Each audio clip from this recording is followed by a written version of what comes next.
राजेश जयेश बॉलीवुड में 2 दशक से भी अधिक समय से सक्रिय हैं।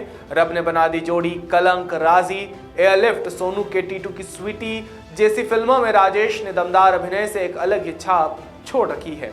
हाल ही में ओटीटी प्लेटफॉर्म पर रिलीज हुई web series Harshad Mehta scheme 1992 में भी राजेश महत्वपूर्ण किरदार में नजर आए थे। इतना ही नहीं, इंडियन टेलीविजन इंडस्ट्री के पहली डेली सोप शांति में भी राजेश अपने अभिनय की छटा बिखेर चुके हैं। राजेश जयेश इन दिनों नुसरत भरूचा के साथ मध्य प्रदेश के भोपाल शहर में छोरी फिल्म की शूटिंग के लिए आए हुए हैं। इस दौरान खबर 100 से बातचीत में उन्होंने अपने अभिनय का सफर साझा किया।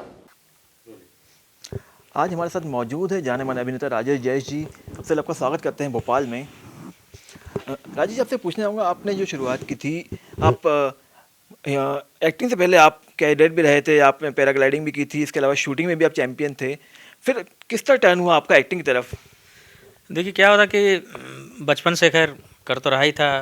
रेडियो स्टेशन में जाता था, बाल सभा में, दूरदर्शन में भी जाता था, कॉलेज में भी। वो एक टटोलने का टाइम होता है ना, आप एडोलेसेंट होते हैं, जो कॉलेज में रहते हैं तो आप बैंक का एग्ज़ाम भी देते हो, सर्विसेज में भी देते हो, टीचर का भी देते हो, नीट भी ट्राई करते हो, सब ट्राई करो। आपको ही नहीं पता होता कि आप करने क्या वाले हैं। So you are trying to figure out कि what you are best at, what is your forte area. So this is, I think ये सभी यूथ के साथ यही होता होगा। आपने को भी ऐसे ही हुआ कि मैं क्या बनूंगा, घर वालों को पता नहीं कि आप क्या बनने वाले हो, बता दो भैया क्या बनोगे, उस हिसाब से चले आगे। तो मेरा भी वही था, तो सब कुछ करता था, क्लासिकल सिंगिंग भी करता था। तो और क्योंकि फादर वॉज इन एयरफोर्स, तो सर्विसेज का थोड़ा सा वो था, तो नेचुरली डॉक्टर का बेटा डॉक्टर बनेगा, इंजीनियर का बेटा इंजीनियर, ऐसा हमारा चला आ रहा जो। तो मैं भी अपना दिमाग में था कि फाइटर पायलट बनना है। तो इसी चक्कर में NCC junior division senior division दोनों में था, 5 साल दोनों में लगाया। तो और उसमें इवेंट्स होते हैं, आप सिलेक्शन होता है। तो मैं ग्लाइडिंग करता था और शूटिंग भी करता था। मेरा तो 12 बोर में मेरा स्पेशलाइजेशन था, तो 1 ऑफ द टॉप 10 में भी आता था। और मॉडलिंग होती है, एरो मॉडलिंग, वो करता था। स्काउट में भी था, तो प्रेसिडेंट अवार्ड भी मिला उसमें राष्ट्रपति स्काउट बोलते हैं वो। ये हुआ लेक्चरशिप की, मैंने एनएसडी आया। अच्छा, तो ये एयरफोर्स वाला हो रहा था। तो एक दिन कॉलेज की छत पे गया, वहाँ से आवाज़ आ रही थी डम डम डम। मुझे लगा देखें क्या होता है कॉलेज के ऊपर छत पे। तो गया, तो कुछ लोग गोल घेरा बना के बैठे थे। तो मुझे देखते हुए देखा, बुलाया अपनी तरफ, क्या आओ भाई इधर आओ, क्या करते हो। मैंने कुछ नहीं सर। तो बोले नाचेगा, मैंने नाचेगा। तो नाचा, तो उनको अच्छा लगा, मुझे भी अच्छा लगा। बोला गाएगा, मैंने गाएगा। तो नाचा, गाया, बजाया, उनको भी मज़ा आया, मुझे भी मज़ा आया। फिर मुझे लगा मैं दिन भर भागता रहता हूँ एयरपोर्ट और ग्लाइडर पकड़ने के लिए, या धूप में ऐसा ऐसा, ये लग थोड़ा मज़ेदार लग रहा है। फिर उसमें घुसता चला गया, तो देखा कि बड़ी ह्यूमैन बातें हो रही हैं, बड़े मानवता की बातें हैं, समाजवाद और कार्ल मार्क्स, लेनिन और ये सब गुस्से में। तो मुझे लगा ये तो यार बड़े सोशल कॉज की चीज़ें हैं, गरीबों के उत्थान की बातें हो रही हैं। तो धीरे धीरे मन इसमें समाता चला गया। और मैंने स्ट्रीट प्लेस वगैरह करते थे, तो और चूँकि जर्नलिज्म भी करता था मैं थोड़ा, तो अब एक टाइम ऐसा आया कि डिसाइड करना था कि ऊँट किस करवट बैठेगा। तो मैंने आईआईएमसी में भी दिया, Indian institute of mass communication में, और उसमें दिया, मैंने भरा था post graduation in Hindi journalism में। लेकिन रिजल्ट आया तो उस लिस्ट में मेरा नाम नहीं था। So it was like unbelievable मेरे लिए कि मैंने इतना अच्छा लिखा है, इतना एक्सपीरियंस अच्छा है। तो मुझे विश्वास नहीं हो रहा था। तो बगल में दूसरी लिस्ट लगी, तो आँख गई उधर, तो देखा कि उसमें मेरा टॉप में नाम है। तो वो था post graduation in English journalism, IIMC JNU. तो मैं गया एडमिन में, मैंने कहा कि भैया कुछ लग रहा गड़बड़ी हो गई है, मैंने हिंदी वाले में भरा था, आपने इंग्लिश में कर दिया, उसको ठीक कर लीजिए। तो उन्होंने पूछा कि कौन से रूम में इंटरव्यू दिया था। मैंने कहा वो 203 या जो था वहाँ। तो वहाँ तो इंग्लिश वालों का चल रहा था। मैंने कहा था वही मुझे प्यून ने भेजा, मैं चला गया, दे दिया। तो कौन सी ज़बान में आपने जवाब दिया। मैंने कहा ज़बान तो मतलब मेरी हवाइयाँ उड़ी हुई थी, मुझे कुछ याद नहीं है कौन से ज़बान में बोल रहा था, लेकिन इतना ज़रूर पता था जो भी बोल रहा था इट वाज एप्रोप्रिएट। और जो एक वाइब्रेशंस होती है, सुनने वाले फुल्ली मैं कन्विंस थे, और मैं भी कन्विंस था कि जो मैंने कहा सही कहा। तो आप प्लीज़ हिंदी में कर लीजिए, मैं हिंटरलैंड से आया हूँ, काउबेल्ट जिसको बोलते हैं उस समय बिहार होता था वो। तो मैंने कहा मुझे मातृभाषा पसंद है, आप हिंदी में कीजिए। उन्होंने कहा नहीं, अब तो फाइल चला गया, ऐसा आप इंग्लिश में ले लीजिए। साथ में एनएसडी में भी दिया था, उसमें भी हो गया था, और दोनों जगह स्कॉलरशिप के साथ हुआ था। तो नेचुरली नौटंकी ज़्यादा भाया, मैंने एनएसडी ले लिया, आईएमसी को जाने दिया। ये था। फिर एनएसडी से निकलने के बाद फिर यूनिवर्सिटी ग्रांट कमीशन का की फेलोशिप मिलती है, वो post graduation in lectureship and fellowship for PhD, वो भरा, उसमें भी हो गया। तो मतलब पीएचडी के लिए फेलोशिप मिली और लेक्चरशिप तो उसके साथ ही आ जाता पैकेज में, लेकिन वो नहीं किया। फिर बाहर चला गया विदेश, थोड़ा पढ़ाने का एक असाइनमेंट मिला था। फिर वहाँ से लौटा तो ये बैंडिट क्वीन फिल्म बनी थी, तो मेरे सारे दोस्त यार उसमें थे, मतलब तिग्मांशु धूलिया, मनोज बाजपेयी, निर्मल पांडे, सौरभ शुक्ला, ये लोग। तो one fine day Saurabh Shukla came to my room in Delhi और बोला भैया आज जो है 2:20 की फ्रंटियर बम्बई जा रही है। तो मैंने कहा जा रही होगी तो डेली जाती है 50 ट्रेन। तो नहीं आज वाली वो ख़ास बात है। मैंने कहा क्यों, क्या ख़ास बात है? तो बोले कि राजेश जैस जा रहा है उसमें। मैंने अच्छा भैया बहुत सही है, बताओ राजेश जैस जा रहा है, उसी को पता नहीं कौन किया भाई डिसाइड। तो बोले हम सब ने डिसाइड किया दोस्त यारों ने। तो कौन कौन ने जा रहा है? तो मनोज बाजपेयी चले गए, इरफान तो पहले से हैं वहाँ, और तिग्मांशु धूलिया और विजय कृष्णाचार्य, विक्टर जिनको लोग बोलते हैं, ये ठग ऑफ हिंदुस्तान के डायरेक्टर, ये सब। अगर सर मैंने अच्छा सीरियस है मामला? बोला हाँ। तो टिकट लाया हो तेरे लिए? तो टिकट भी दिखा दिया। मैं बोरिया बस्तर बांधा, चल आया बम्बई इनके साथ। सब साथ में ही रहते थे, बड़ा अच्छा दौर था। तो धीरे धीरे काम शुरू हुआ।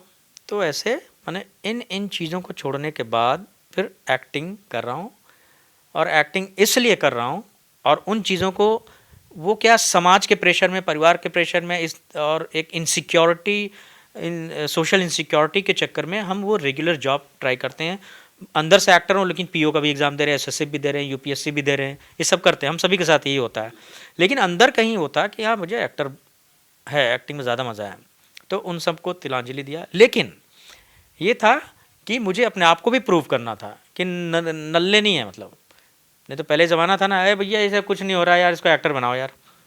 तो इस बात से मुझे बहुत चिढ़ होती थी जब एक्टर को कोई इस ढंग से ट्रीट करता है कि अनपढ़ गंवार जो है, जिनको कोई किसी काम के नहीं, उनको एक्टर बना दो। ऐसे लोगों से मुझे चिढ़ होती है, और इसलिए वो जवाब देने के तौर पे भी आज मेरे पास सर्टिफिकेट्स है। कोई ये नहीं बोल सकता कि भैया तुम कहीं किसी काम के लायक नहीं थे इसलिए एक्टर बने। मैंने कहा इससे और भी बड़ी बड़ी अपॉर्चुनिटी थी, मैंने नहीं किया। ये कर रहा हूँ क्योंकि मेरा मन यहाँ बसता है, मेरी आत्मा इसमें बसती है, और मैं नौकरी तो कर नहीं रहा हूँ। मैं तो आज तक नहीं कि आगे भी नहीं करूँगा। नहीं तो नौकरी गया 9 to 5 जाना ही है, और इसमें अगर कोई पसंद नहीं आया, तू नहीं कोई और सही, और नहीं कोई और सही, एक प्रोजेक्ट खत्म, दूसरा प्रोजेक्ट स्टार्ट। और it keeps me on toes, this profession keeps me on toes. इसकी वजह से मुझे अपने आप को मेंटली, फिजिकली, स्पिरिचुअली फिट रहना है, because this is the integral requirement, inherent requirement of this profession. अगर मैं मेंटली सही नहीं हूँ तो रोल में कॉन्सेंट्रेट नहीं कर पाऊँगा, स्पिरिचुअली सही नहीं हूँ तो कैरेक्टर करने में प्रॉब्लम आएगी, फिजिकली फिट नहीं हूँ तो रोल करने में प्रॉब्लम आएगी। तो इसलिए सुबह उठ के प्राणायाम करना, मेडिटेशन करना, शाम को वॉक करना, एक्सरसाइज करना, ये सब हर दिन का रूटीन है। अगर had I been in some other job, कहीं एसएससी करके, यूपीएससी करके, या अपना क्लर्क बन गया होता, अफसर बन गया होता, कहीं और होता, तो नेचुरली ये सब करने की ज़रूरत शायद नहीं पड़ती कि भैया अब तो 60 में रिटायर होंगे, कोई निकाल के दिखा दो हमें। तो मतलब फिर वो डायमीटर भी यहाँ बढ़ता जाता। मेरे कंटेम्प्रेरीज हैं, सबका डायमीटर बढ़ा हुआ है, और सब निश्चिंत है ना, हो गया ना काम, सब लाइफ सेट है, पेंशन की व्यवस्था हो गई। लेकिन इसमें you have to prove every day. आज मैंने ख़राब काम किया, वही पब्लिसिटी होती है, मल्टीप्लाई होती है 10 लोगों से। अच्छा काम किया, ताली बजती है, तो वही मल्टीप्लाई होता है। So this is the best part of this profession कि it keeps me on my toes. और मैं चाहता हूँ कि हमेशा चैलेंज रहे मेरे पास। चैलेंज आएगा तो ज़िंदा रहने का मतलब है कि उस चैलेंज को मुझे काउंटर करना है।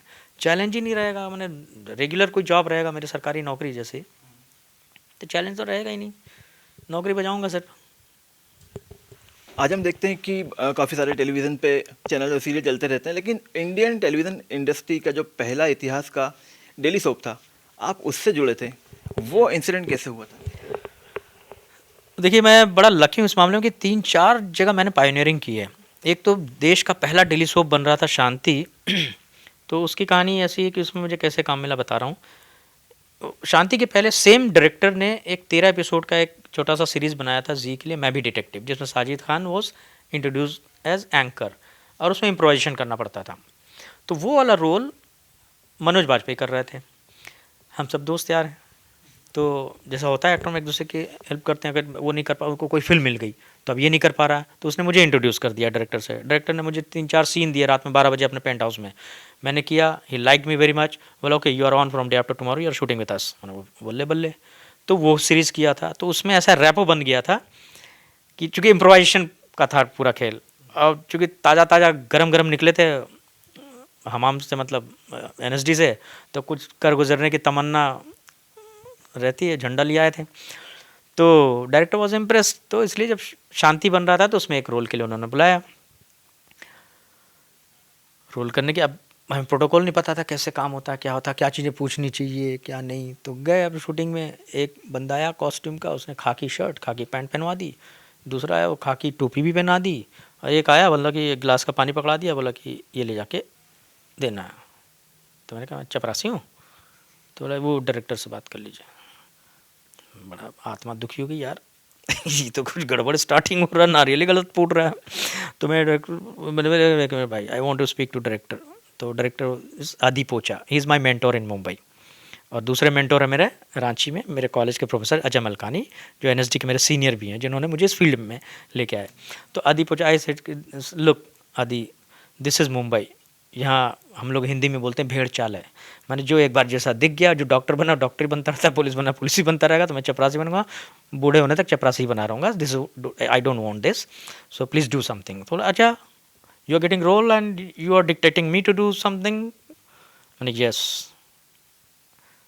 तो मेरा कॉन्फिडेंस देख के उनको भी हंसी आ गई बोले अच्छा give me some time, do it for 5 episode only, है ना, देन आई विल चेंज। मैंने कहा करूँगा, लेकिन ये खाकी टोपी नहीं पहनूंगा और पानी लाना ले जाना नहीं करूँगा भैया मैं। तो ओके फाइन, हंसने लगे मेरा कॉन्फिडेंस देख के, मैं भी एकदम ताव में था। तो 5 एपिसोड के बाद फिर मैं नानू जासूस हो गया, फिर जासूसी करने लगा कॉमिक ढंग से। तो वो पहला वो था। एक और पायनियरिंग की मूवीसोड्स, जो वो मैंने ट्रेंड पकड़ा नहीं। 90 एपिसोड्स किए थे 3-3 मिनट्स के, राजश्री प्रोडक्शंस के। मैं अकबर बीरबल नाम था उसका, शाहबाज खान थे अकबर, मैं था बीरबल, तो उनकी चुटकियाँ लेता रहता था। तो वो मोबाइल्स के लिए बने थे 90 एपिसोड्स, 3-3 मिनट के जोक्स, जैसे ग्रेट इंडियन कॉमेडी शो है। लेकिन वो पिक किया नहीं ठीक से, वो आइडिया सेल्यूलर वाले थे, ठीक से प्रमोट नहीं कर पाया, तो वो आइडिया बैठ गया। फिर वेब सीरीज़ भी किया इनिशियली, और 3-4 पायनियरिंग की, मुझे अभी याद भी नहीं है क्या क्या किया आपने वैसे तो वेरियस कैरेक्टर निभाए हैं, लेकिन जो गांधी जी पे फिल्म बनी थी, उसमें गांधी जी के रोल को आत्मसात करने के लिए आपने किस तरह स्टडी की? एक कॉल आया पोर्ट ब्लेयर से कि we are interested to cast you for Gandhi ji के रोल के लिए। मैंने कहा I think there is some miss information, I think I don't look like Gandhi ji, कहीं से दूर दराज से फिजिकली, एंड तो किसी ने शायद गलत बता दिया, तो आप एक बार फिर से कंसिडर कर लिए। नहीं नहीं नहीं, मुझे पता है, I am convince, so you can do it. अच्छा, तो स्क्रिप्ट भेजिए, तो स्क्रिप्ट भेजा, पढ़ा मैंने अच्छी लगी कि सिर्फ गांधी जी और 4 बच्चे हैं।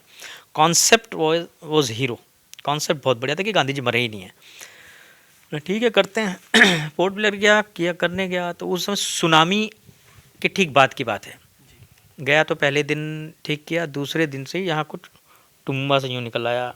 अच्छा, वो टुम्बा ऐसा था इतना मज़ेदार कि वो फ्लोट होता था, मतलब अभी 2 घंटे बाद अब इधर आ जाएगा, फिर 1.5-2 घंटे के बाद इधर आ जाएगा, तो ऐसे शिफ्ट हो रहा। तो कंटिन्यूटी नाम की तो चीज़ ही नहीं थी। तो अब शूटिंग करें तो गांधी जी का एक बार यहाँ टुम्बा निकला, एक बार यहाँ निकला, एक वहाँ निकला, तो बड़ी दिक्कत हुई। तो खैर किसी तरह से जब ये सब चेहरा बिगड़ता रहा, लॉन्ग शॉट करते रहे, बैक से लेते रहे, ऐसे ऐसे करके किसी तरह से फिनिश किया। लेकिन हाँ, वो गांधी जी करने के बाद देखिए, ये मेरे वेबसाइट में भी, मेरा वेबसाइट है rajeshjais.com, उसमें टैगलाइन ही ये लिखा हुआ कि what a beautiful profession that we get so many lifes to live in one life. इस एक जीवन में कितने सारे जीवन को जीने का मौका मिलता है, ऐसा किसी दूसरे प्रोफेशन में नहीं है। So I happen to be lucky to portray Gandhi ji का कैरेक्टर, और गांधी जी के कैरेक्टर को करने के चक्कर में मुझे नेचुरली पढ़ना पड़ा, है ना, एक्सपेरिमेंट विथ ट्रुथ, वो पूरी पढ़ी। फिर मुझे रियलाइज़ हुआ कि मैं तो एकदम उल्टा हूँ इनके, गांधी जी के सिद्धांतों से। मतलब कि एक गाल में मारो तो दूसरा गाल भी बढ़ा देना चाहिए, मैं ठीक उसको उल्टा, एक गाल में मारा तो फोड़ डालो ऊपर से नीचे तक। डिफेंस बैकग्राउंड से आया था, थोड़ी गर्मी थी, एरोगेंस भी था, और फोड़ फाड़ कराटे सब मैंने अपने उसमें था मेकिंग में। तो वो किताब पढ़ने के बाद फिर उसकी मैंने आत्मा को समझा, मैं उसके और डेप्थ में गया। फिर मुझे लगा कि हाँ यार, ये आदमी साधारण व्यक्ति नहीं थे, मैंने जिसमें इतनी सच कहने की ताकत हो। मतलब हर आदमी, कोई भी आदमी पूरा पूरा सच बोले बड़ा असंभव सा है, लेकिन उसमें ऐसे ऐसे सच लिखे थे जिनकी वजह से मैंने उनको डांट पड़ेगी, लोग उनसे नफरत करेंगे, उस तरह उस लेवल तक की चीज़ें लिखी हुई हैं। तो गांधी जी पे खंगाल डाला पूरा, तो उससे और ज़्यादा श्रद्धा हो गई। मुझे लगा yes, this is another point of view and that is the reason he was a legend. तो मैं छोटा हूँ राजेश जैस, मैं वो जो मेरे जो सिद्धांत हैं वो गलत है, इनका वाला सही है। तो उसको धीरे धीरे आत्मसात किया और गांधी जी के रोल करने के चक्कर में मैं थोड़ा बदल गया, मेलो हो गया, मारपीट से थोड़ा सा दूर हो गया। जो पहले हाथ चलने में फ्रैक्शन ऑफ सेकंड भी शायद ना लगता रहा हो, और अब तो बहुत ही मेलो हो गया, दिख रहा होगा मेरी शक्ल सूरत से। कितना चैलेंजिंग आपके लिए गांधी जी का रोल करना, और इस किरदार से निकलने में कितना समय लगा आपको? देखिए, उस किरदार से पार्टली तो मैं नहीं निकला हूँ, अच्छे के लिए नहीं निकला हूँ कि जिसकी वजह से आज मैं मेलो हूँ, सटल हूँ और एकदम से मैंने वायलेंस पे नहीं जाऊँगा। ये फ़ायदा हुआ उस रोल को करने के बाद, मैंने पेमेंट के साथ ये एक पेमेंट मिली, एक विजडम आया। चैलेंजेस ये थे कि अब गांधी जी की जितनी पिक्चर है, जो छवि है, जो आप तसव्वुर करते हो गांधी जी ऐसे दिखते थे, अब सबको पता है, सबने देखा कैसे चलते थे, कैसे क्या करते, और वो फिजिकल एनोमली मेरे अंदर वैसी नहीं है। तो अब उसको फिजिकली तो मैं ज़्यादा कुछ नहीं कर सकता, हाँ थोड़ा सा, क्योंकि ट्रेंड एक्टर हूँ तो थोड़ा उनके चाल पे काम कर सकता, उनके सेंटर ऑफ ग्रेविटी को लेफ्ट राइट आगे पीछे थोड़ा करके बॉडी लाइन बना सकता हूँ, आवाज़ उनकी अलग मेरी अलग। तो हम एक्टर, एज एन एक्टर, मतलब हमें सिखाया जाता है कि आपको वो बनना नहीं, आपके अंदर से उस चीज़ को निकालना है। मेरे अंदर गांधी जी के कौन से अंश हैं उसको मुझे अंडरलाइन करना है, हाईलाइट करना है। तो उस पर काम किया कि मेरे अंदर तो एंटी था, एंटी गांधी जी वाला था, तो उस एलिमेंट को पहले मैंने डिस्ट्रॉय किया और उसके बाद इस गांधी जी के सिद्धांतों में धीरे से घुसने की कोशिश की। और नेचुरली फिर उसके क्या होता है कि नाट्य शास्त्र में जो 5वां वेद है हमारा, भरत मुनि ने लिखा है, आंगिक आंगिक वाचिक आहार सात्विक, आंगिक जेस्चर पोस्चर, वाचिक डायलॉग, आहार ये मेकअप कॉस्ट्यूम वगैरह, और सात्विक होता आत्मा जो सबसे बड़ा होता है, राजसी जो होता है। तो एक्टिंग में सत्य तो तभी आता है जब सात्विक से करते, आत्मा से करते। बाकी सब चीज़ लगा लो, अगर आत्मा ही नहीं है तो कोई फिल्म भी काम नहीं करती है, देखें कोई एक्टिंग भी काम नहीं करती। अगर आत्मा है तो बहुत सारे डिफेक्ट्स भी छिप जाते हैं। तो उस आत्मा को पकड़ के रखने की कोशिश की, उसे आत्मसात करके करने की कोशिश की, और जैसा भी जो भी कर पाया। हाँ, डायरेक्टर को पद्मश्री मिला उसी फिल्म के बेसिस पे, इस बात की मुझे खुशी है। वेब सीरीज में आपका डेब्यू कैसे हुआ, और हर्षद मेहता स्कैम का जो भी सुपरहिट हुई है उसके पीछे क्या वजह मानते हैं, क्या खासियत थी उसकी? वेब सीरीज़ देखिए, एक बहुत ही ख़तरनाक दुनिया बनी है, नहीं बहुत अच्छी भी है। मैंने हर चीज़ के प्रॉस एंड कॉन्स हैं, प्लस माइनस हैं। सबसे अच्छी बात तो ये है कि आप, चूँकि ये डेमोक्रेटिक देश है, दुनिया का सबसे बड़ा डेमोक्रेसी है, तो इसमें आपको फ्रीडम ऑफ स्पीच है, आपको अपनी बात कहने के प्लेटफॉर्म्स मिले हैं, आप अपने संवैधानिक तरीके से उसको कह सकते हैं, इसमें कहीं कोई रोकने वाला नहीं है। सुप्रीम कोर्ट भी आपके साथ है, हमारा कॉन्स्टिट्यूशन आपके साथ है। तो आप कंटेंट दिखा रहे हैं। जो CBFC का रोना था कि भैया वो कैंची चला देते हैं, नहीं कहने देते हैं, काट देते हैं, तो अब ये एक ऐसा प्लेटफॉर्म आया जो अभी हमने उसको मास्टर भी नहीं किया, हमारे कंट्रोल में भी नहीं है, हमारे एयर पे है, हमारे लैंड पे है, लेकिन हमारा उसमें हुक्म नहीं चलता, कंट्रोल नहीं चलता, लगाम उनका हमारे पास नहीं है, सरकार के पास नहीं है। तो वो कंटेंट दिखा रहे हैं, नेचुरली लोगों के पास भरा पड़ा था बहुत सारा, एडमिनिस्ट्रेशन, पॉलिटिक्स, रिलीजन, ट्रेडिशन, सब के खिलाफ, और अंदर से फ्रस्ट्रेशन थी। तो लोग उस कंटेंट पे बना रहे हैं चीज़ें, बहुत अच्छी अच्छी चीज़ें बन रही हैं। उसमें से I happen to be fortunate to be part of, मैंने टॉप 10 के जो वेब सीरीज, उसमें से 3 मैंने किया, तीनों में वो तीनों टॉप 10 में है। तो बहुत अच्छे अच्छे प्रोडक्ट बन रहे हैं, कंटेंट के मामले में तो कमाल है, मतलब ऐसा टाइम आज तक हमारे फिल्म इंडस्ट्री के इतिहास में नहीं रहा है। एक्टर्स की पहचान वहाँ हो रही है, रियल एक्टर्स जो परफॉर्मेंस है, राइटर्स, डायरेक्टर्स, प्रोडक्शन, ये सब तो है। मुझे खुशी इस बात की है कि हम जब कहते हैं कि अंग्रेज़ हमारा सोना लूट के ले गए थे, तो अब वो सोना लौट के आ रहा है, अमेज़ॉन या नेटफ्लिक्स के बहाने वो 5,000-10,000 करोड़ लेके आ रहे हैं। बन तो यही रहा कंटेंट, तो हमारे लोगों को एम्प्लॉयमेंट मिल रहा है और अपने ढंग का काम कर रहे हैं, अपने विषय का काम कर रहे हैं। उसमें जो बट नेचुरल जो हो रहा, फिसलने की भी बात कि फिसल जाते हैं लोग, कैरिड अवे हो जाते हैं। मुझे थोड़ी सी तकलीफ होती है कि जो सेंसिटिव मुद्दे हैं, संवेदनशील मुद्दा है, उसको अगर आप ठीक से हैंडल नहीं कर सकते हैं, उसको ठीक से बता नहीं सकते हैं, तो उसको आप हाथ मत लगाइए और रिस्पेक्ट कीजिए। किसी के कॉस्ट पे आप कोई चीज़ मत कीजिए कि जिससे कि एक अनरेस्ट पैदा हो जाए सोसाइटी में, कम्युनिटी में, देश काल समाज में। वो नहीं होना चाहिए। ये मेकर्स को थोड़ा ध्यान रखना चाहिए। मैं भी बड़ा सतर्क रहता हूँ। और बीइंग एन एक्टर हमारे हाथ में बहुत कुछ ज़्यादा नहीं होता है। किस तरह के सीन्स दिखा रहे हैं। देखिए मेरा कहना है कि हम आर्ट के फील्ड में हैं। आर्ट बोलते ही मतलब कि आपको इस आर्टिस्टिकली कर रहे हो। तो अगर हम सब कुछ एकदम, अगर किसी को चाकू मारा, उसकी आतड़ी निकली, खून का फव्वारा निकला, आतड़ी निकल के यूं लटक गई, उसमें से अंदर खाया पिछला खाया हुआ दाल भात भी गिर गया, ये सब दिखा रहे हैं, तो आप डॉक्यूमेंट्री बनाओ। थोड़ा सा इंटेलिजेंट ऑडियंस को भी इस्तेमाल करने दें। आपने कहा कि आसमान में चांद था और मैं अपनी प्रेमिका के साथ घूमने जा रहा था। बाईं तरफ धान का खेत था, दाहिने तरफ जंगल था।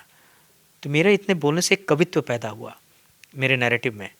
ऑडियंस अपने हिसाब से तय करेगी कि मैंने चांद बोला है, अब वो 2 दिन का चांद है, पूर्णिमा है, आधे दिन का है, ये मैंने नहीं कहा, तो उन पर छोड़ दिया। अब मैंने प्रेमिका कहा, तो आप अपनी प्रेमिका को तसव्वुर करेगा, कौन सी क्या, उसके अपने एक्सपीरियंसेस से उसको रिलेट करेगा। तो इतनी आज़ादी ऑडियंस को भी छोड़नी चाहिए। हर चीज़ आप दिखा दो, या चलो आपने माने स्टीमी सीन दिखा रहे हैं, एक्सप्लिसिट सीन दिखा रहे हैं, तो थोड़ा एंड भी करो भैया, ख़त्म भी करो उसका, सजेस्ट करके छोड़ दो ना। आपको बेडरूम में घुस के एकदम माने उछल कूद मचाने की क्या ज़रूरत है। और ये ट्रेडिशन है, हिंदुस्तान है, पारिवारिक है। अभी भी टीवी एक हॉल में ही होता है मोस्टली घरों में, और वेब सीरीज़ घर में आ रहा है। सब पूरा परिवार बैठता है देखने के लिए, और वो एक ऐसा कॉमन टाइम होता है जब 2-3-4 जनरेशन बैठ के साथ में देखती है, तो थोड़ा वॉचेबल हो। भरत मुनि भी बोलते हैं कि भैया हम दर्शक हैं, वो दर्शन करने आए हैं, तो इट शुड बी दर्शनीय। किसी को हैजा, कॉलरा, कोढ़ भी हुआ है, तो वो आप कोढ़ के रोगी को भी आप ऐसे दिखाएं कि वो दर्शनीय हो। उसको पता है कि कोढ़ का रोगी है, इसका मतलब ये नहीं कि तो खून पस निकलता हुआ दिखाएं, उससे घृणा पैदा होगी। लेकिन मेकर्स ये कहते हैं कि हम वही दिखाते हैं जो दर्शक देखना चाहते हैं, ये पब्लिक डिमांड है। तो अभी बड़ी गंदी बात बोलूँगा फिर मैं कि दर्शक तो और भी बहुत कुछ देखना चाहते हैं, आप वो बनाओगे? आपकी कोई सोशल रिस्पॉन्सिबिलिटी नाम की चीज़ नहीं है।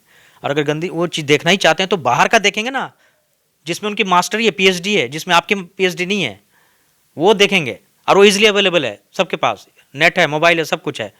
दर्शक देखना चाहते हैं, दर्शक देखना चाहते हैं। मैं आपने यही बोल के, ये घुट्टी पिला के आपने अपनी इनसिक्योरिटी को दर्शक पे थोपना चाहा कि एक आइटम सॉन्ग डालना पड़ेगा, नहीं तो ऑडियंस नहीं आएगी देखने। एयरलिफ्ट में कौन सा आइटम सॉन्ग था, कितना था, राजी में कौन सा था, ये आर्टिकल 15 में कौन सा था, ये सब हिट फिल्में नहीं रही हैं।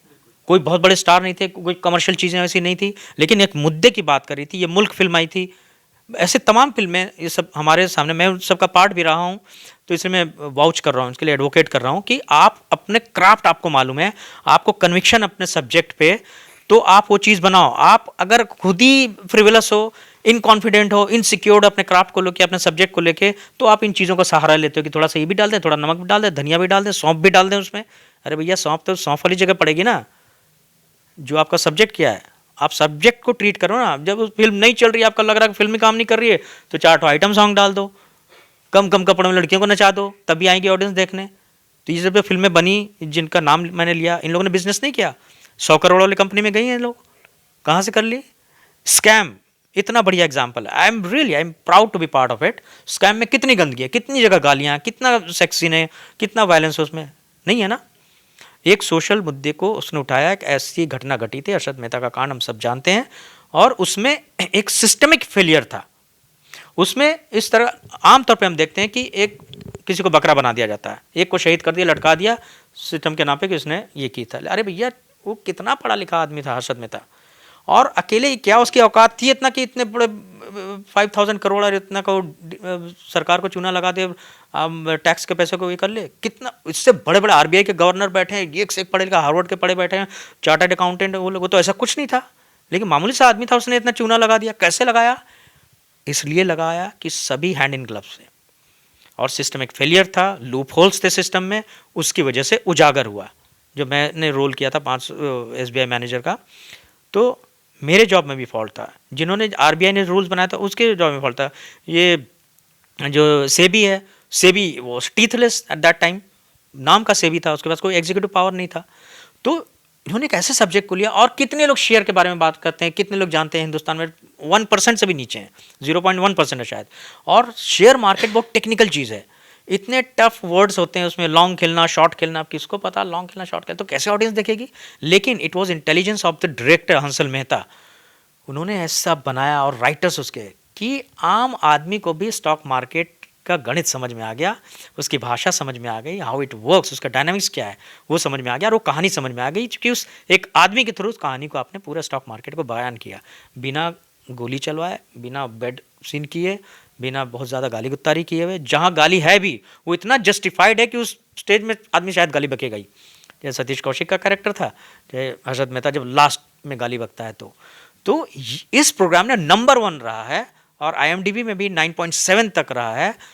सो इतना बड़ा एग्जाम्पल है सबके लिए कि भैया सीखो कुछ, अगर आपको अपना काम आता है, अपना क्राफ्ट आता है, आपके कंटेंट पे आपको कन्विक्शन है, आप प्रेजेंट करना जानते हो, तो do it this way, just do it, है ना। वो एक्सक्यूजेज मतलब ऑडियंस को चाहिए, ऑडियंस, अरे ऑडियंस का आपने रिसर्च किया था, कहाँ रिसर्च रिपोर्ट है बताइए, आपको कैसे पता ऑडियंस ने यही चाहिए। तो भोजपुरी फिल्म जैसे बनती है, तो भोजपुरी फिल्म पे यही चलता है कि ऑडियंस को यही चाहिए, तो सब वो गुंडा उसको आएगा, यहाँ काला मस्सा होगा और दुनाली बंदूक होगी, तहरा के मार दे, और उसमें ढिंक चका वो नाभि से नीचे सरकता हुआ पहनेंगी, यही ऑडियंस देखता है। आई हेट दिस थिंग, मैं घृणा करता हूँ इस तरह के, अगर कला हमारे संस्कृति के नाम पे जो भौंडापन चल रहा है हमारे यहाँ, अगर ये भी देखना है तो हमारे पास खजुराहो भी है, उसमें जो एस्थेटिक्स है उसकी बात करें आप। हमारे इस पूरे संस्कार में, हमारे शास्त्रों में क्या चीज़ है जो नहीं है। आप सेक्स की बात करते हैं, सेक्स भी है, सब कुछ है, लेकिन उसको कैसे प्रेजेंट किया गया, किस कॉन्टेक्स्ट में, किस रेफरेंस में, किस तरीके से, किस विजन से, उसका अध्ययन कीजिए बजाय छिछोरा बना देने के। सो थोड़ी रिस्पॉन्सिबिलिटी मेकर्स को होनी चाहिए कि you are in such a privilege position that you can produce something, you can make something.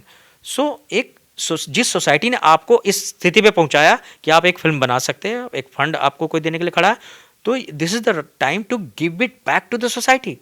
आपके भी बच्चे होंगे, उनके भी बच्चे होंगे, वो भी कल को टाइप करेंगे बाप का नाम गूगल जो दे देगा, अच्छा बाप ने ये हरकतें की हैं, छिछोरी हरकतें, ऐसी फिल्में बनाई हैं, ऐसे काम, तो कितने शर्म की बात होगी। अभी भी मैंने कुछ ऐसे होंगे कलाकार जिनके किया होगा काम, तो उनको भी शर्म आती होगी, मेरे कहते तो मुझे भी शर्म आती। तो क्या आप कोई ऐसा काम छोड़ के जाना चाहते हैं, मतलब विरासत में, जिसकी वजह से आने वाली पुश्त आपकी शर्मिंदा हो? तो हमें अपनी रिस्पॉन्सिबिलिटी समझ के काम करना चाहिए। We should be responsible towards the society, towards the culture, towards the tradition and towards the civilisation. हर जनरेशन में ये सिविलाइजेशन रिफाइन होती चली जा रही है, और हमें इसमें कंट्रीब्यूट करना पड़ता है, तभी आज हम इस स्थिति में पहुँचे हैं। नहीं तो पहले हम तो जंगलियों की तरह ये खा रहे होते थे, नाखून बड़े होते थे, क्योंकि हम ग्रो करते गए ना, इवॉल्व होते गए ना, तो आज हम साफ सुथरे रहते हैं। तो ऐसे ग्रो होता जाएगा। तो अगर आप कंट्रीब्यूट नहीं करेंगे तो कैसे होगा। चलते चलते आखिरी सवाल, मध्य प्रदेश में शूटिंग करने का एक्सपीरियंस आपका कैसा रहा? मध्य प्रदेश तो भाई साहब जन्नत है शूटिंग के लिए। ये 5वीं बार आया हूँ यहाँ, और जैद साहब भी हैं सामने बैठे हुए, इन्होंने भी देखा। तो मतलब चूँकि मैं झारखंड का हूँ, रांची का, और वहाँ के फिल्म सब्सिडी बोर्ड में भी हूँ, गवर्नमेंट की बॉडी है, तो वहाँ भी मुझे एग्जाम्पल सेट करने में बड़ा मज़ा आता है। बिकॉज मैं इधर तो घूम के शूटिंग करता रहता हूँ, तो दूसरे जगहों को अच्छी बातें बताता रहता हूँ अपने स्टेट में, कि देखिए वहाँ उन्होंने ऐसे किया, देखिए वहाँ उन्होंने ऐसे किया, उन्होंने इतनी अच्छी सड़कें रखी है। मेरे शहर में भी झील है, बीचों बीच झील है, मेरा कॉलेज भी में था। अच्छा, और तो गंदी सड़कें हैं, टूटी फूटी से ऐसे ऐसे। तो अब देखिए आपके यहाँ झील है, झीलों का शहर है, सड़क इतनी साफ़ सुथरी है, नीट एंड क्लीन, लोग इतने कोऑपरेटिव।